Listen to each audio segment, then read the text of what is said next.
ছাত্রলীগকে বানিয়েছেন কুত্তা, মানে ওদের উপর ঝাঁপাই পড়ো, ওদের উপর ঝাঁপাই পড়ো। কেন? ওরা ছাত্র না? ওরা এরকম বাচ্চা না?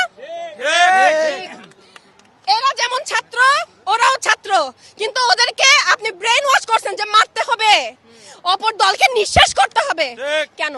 ওরা ভাই ভাই মিলেমিশে থাকবে, ফুটবল খেলবে, ক্রিকেট খেলবে, দেশকে পর্যটন খাতে আগায় নিয়ে যাবে, অর্থনীতিতে সমৃদ্ধি করবে।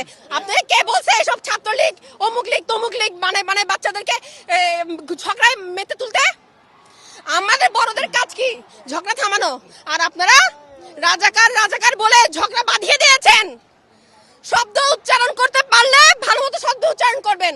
এভাবে যুদ্ধ বাঁধানোর শব্দ আপনারা ক্ষমতায় বসে উচ্চারণ করবেন আর বাচ্চারা মারামারি করবে, এটা আমাদের সহ্য হয় না। আমরা বাসাতে বের হয়েছে এজন্য। কোটা পাওয়ার বয়স আমার আছে, অনেকের নাই, কিন্তু আমরা কেন বের হয়েছি? এই যে এরা এরা এরা এদেরকে যে কোনো সময় আপনারা মেরে ফেলছেন, পাখির মতো মারছেন। কেন? নিরস্ত্র তো, ব্যাগের ভিতর কি আছে? কলম, খাতা, বই। ওইটাও সহ্য হয় না আপনাদের? এই কলম খাতা বই আলা বাচ্চাদেরকে আপনারা শিবির বানায় ফেলেন কি কারণে? কিসের এত আক্ষেপ? বুঝলাম তো, আমরা আমাদের দোষ, আমরা বাঙালি, এটাই তো। এটার জন্য আর কত শাস্তি দিবেন?